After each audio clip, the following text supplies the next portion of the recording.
Here are the stories for this video. As always, don't forget to share and like if you enjoy these videos. Without further ado, here we go! How my entitled aunt and cousin ruined my 10th birthday. My aunt, dad's sister, has always been the textbook entitled bitch. When I was a kid, she never missed an opportunity to make me feel like garbage. From thinly veiled insults to outright verbal and emotional abuse, she threw what she could at me in an attempt to break me. Of course, the disgust she felt for me and the faults she found in my dad's parenting never stopped her from mooching stuff off of him or asking him for favors without ever giving anything in return. She and her husband considered their son to be a gift from the heavens, and he too grew up to be a narcissistic bully who loved to torment me even though I was 7 years younger than him. My mom passed when I was 1 year old, and both my grandfather and grandmother had been abusive to her as well. But that's another tale for another time. This is about the time she, along with her son, ruined my 10th birthday. This incident resulted in me being put off of birthdays and deciding to never celebrate them again. I just couldn't see them as a cause for celebration. My entire extended family, which included the said aunt, uncle, and cousin, along with some other relatives, were at our home, and my dad and stepmom had gone out to run some errands. My cousin had invited some of his friends over, even though my dad and stepmom didn't know them. My dad allowed them to come after my aunt whined incessantly about how her son would be bored if his friends were not there. I remember sitting in my room and playing with my dog. I knew my cousin would be down there, and I usually did what I could to avoid him. At that time, I suffered from a pretty bad stutter, and when I was upset or angry, it only got worse. This is something my cousin loved to make fun of, and of course, my birthday would be no different. He demanded that I come downstairs to talk to his friends.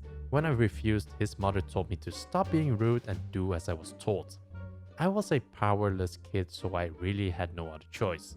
I went down to the living room and my cousin introduced me to his buddies in his usual condescending way, as the birthday girl. He handed me a novel and told me to read out loud. I tried to read properly but failed. I was surrounded with judgmental stares and it made me nervous. I stuttered, which is exactly what my cousin was hoping for. He and his friends began to snicker. I got angry and stopped reading. Cousin called me a freak.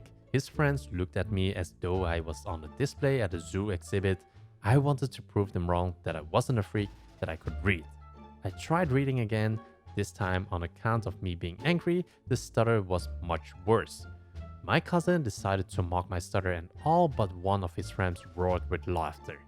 The one that didn't actually notice my tears and told the others to knock it off. He asked if I was okay. My cousin told him not to bother, it's just a joke, and that I was just an oversensitive baby. My rage was boiling over and I threw the book at my cousin's face and stomped out. My aunt had seen what had happened and decided to pull me by my hair and drag me back to the living room. She told me to apologize to my cousin. I refused. She told me I needed to be taught a lesson for being a brat. I tried to tell her what had happened. She chuckled and said, "So what? He's your cousin and he's older than you. You need to respect him. Now apologize." I refused again. This time with a "No, I hate you. I hate all of you." All the while crying and shaking with anger. This didn't sit well with aunt, and she slapped me before asking me why I didn't just die in the womb. She told me I was a troublemaker just like my mother had been, that she knew the day I was born that there was something wrong with me, that an evil bitch like my mother couldn't possibly produce a normal kid. This was it. I balled up my fist and connected it to my aunt's face. I punched that bitch so hard I busted her lip. By now, all the other relatives had heard the commotion and had gathered in the living room. The moment my fist connected with my aunt is when my dad and stepmom walked in through the front door. The aunt started fake crying. She berated my father for not raising me right and went on and on about how I was a violent, ill-mannered brat, etc, etc. The other relatives too expressed their disappointment in me. My dad asked me what the hell I thought I was doing. I tried to tell him what my cousin had done and what my aunt had said about my mother.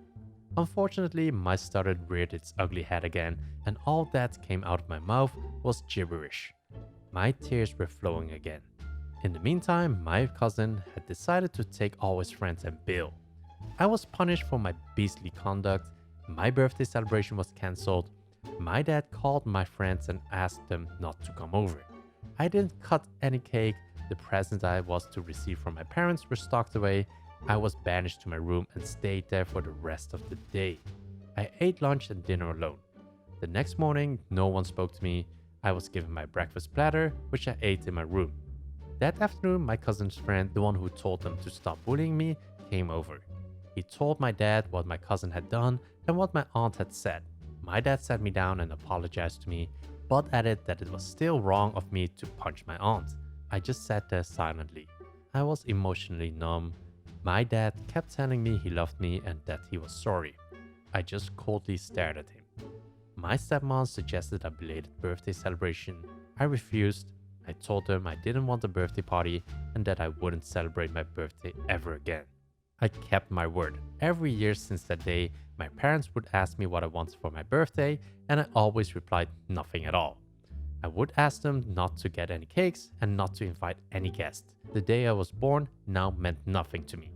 Even now, after all these years, I don't celebrate my birthday. Instead, I celebrate the day I landed the job that enabled me to move away from my family and start a new life. I consider it the day of my rebirth. It was the day I was able to leave all the pain and anger behind and could plan for a life that I would live on my own terms. My aunt and uncle's shitty parenting ended up costing them dearly.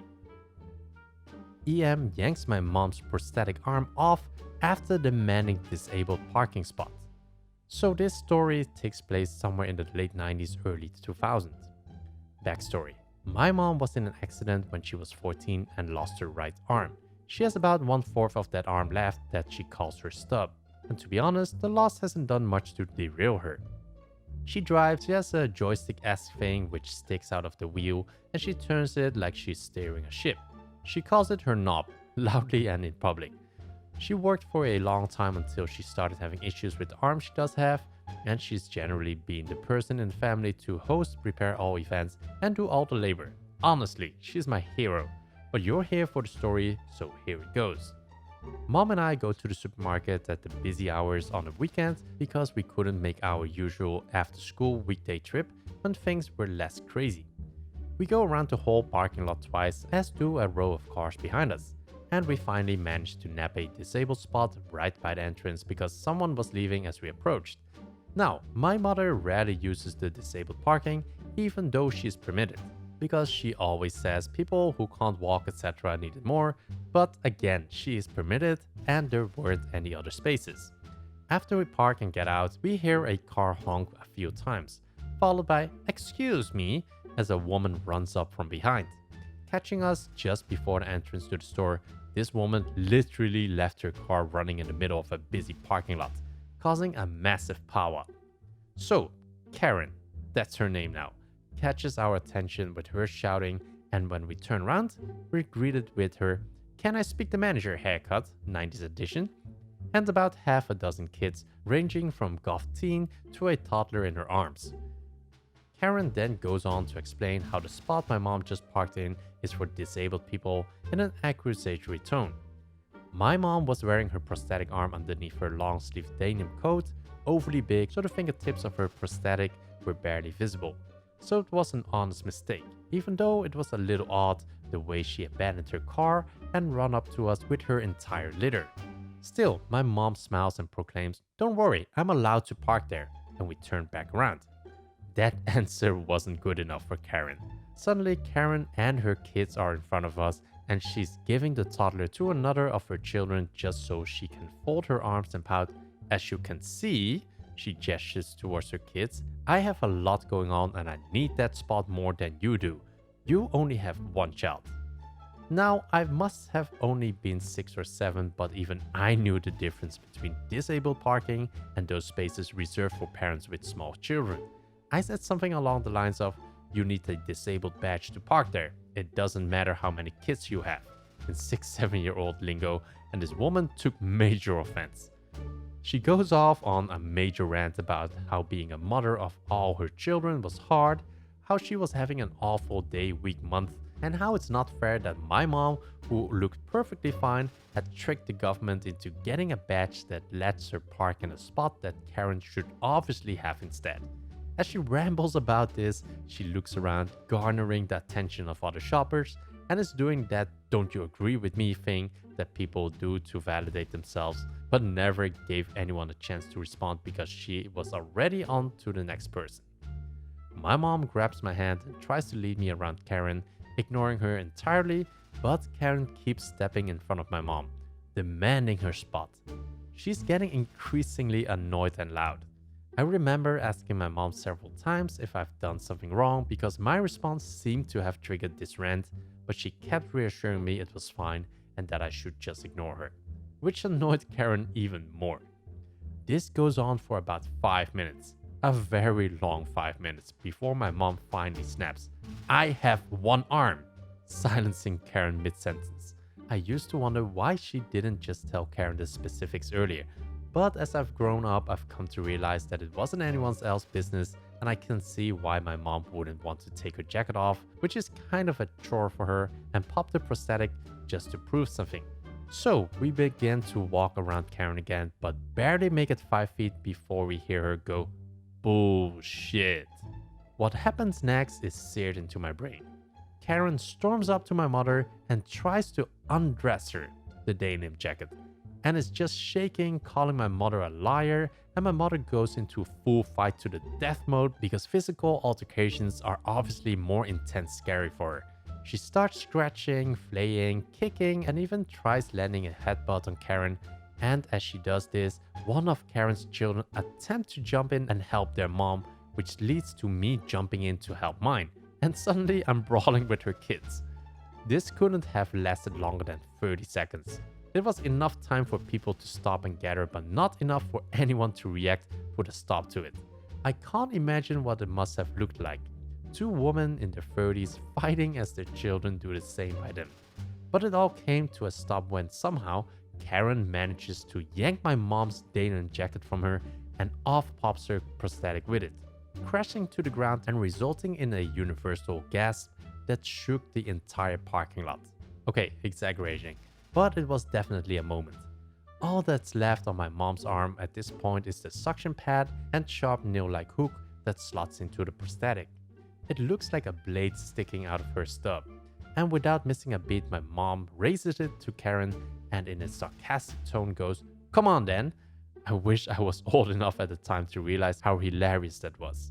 A woman from the crowd that gathered around us stormed into our little fight circle and picked my mom's arms up and handed it to her, before going off on Karen, who looked smaller than 7-year-old me at that point. People start shouting to get security, etc., and Karen rallies to respond and they all run for her car. I still remember her kids yelling for her not to leave them because only her oldest could keep up with her running away as the rest trailed behind. My mom was visibly shaken by the incident but wanted to save face for me, the crowd that was suddenly hounding us. She insists she's fine, doesn't want the police, doesn't want the fuss, and we go about our shop. When we got to the checkout about 20-30 minutes later, a few of the people that witnessed the whole thing had gathered and insisted they pay for my mom's shop, which she reluctantly accepted. Then they helped us take all the shopping out to the car, and when we get home, my mom tells me she doesn't want me getting into any fights ever again. Then she lets me have way too many donuts. P.S. To clarify, my mom absolutely cannot stand having her one arm restrained in any way. Grabbing her wrist hand is a huge no-go. It freaks her out and all logic goes out of the window. Please don't think too poorly of her getting quick to anger violence in this situation, because she's honestly the most level-headed and sweetest person in any other circumstances. Questions. Did Karen get arrested? No, the police were never called. 2. Why didn't your mom beat her with a prosthetic? Probably didn't think of it in a moment, but she beat my dad with it after he had an affair. 3. How did she lose the arm? Hit by a train. Seriously. I hope she's okay. This was 20 years ago. She is perfectly fine and never wears a prosthetic anymore. I love your mom. Me too, Reddit. Me too. So those were the stories for today's video. Let me know what you think about stories in the comments below. As usual, please like if you enjoy the stories and subscribe if you want to stay up to date on more future videos. Thanks for listening and I'll see you in the next video.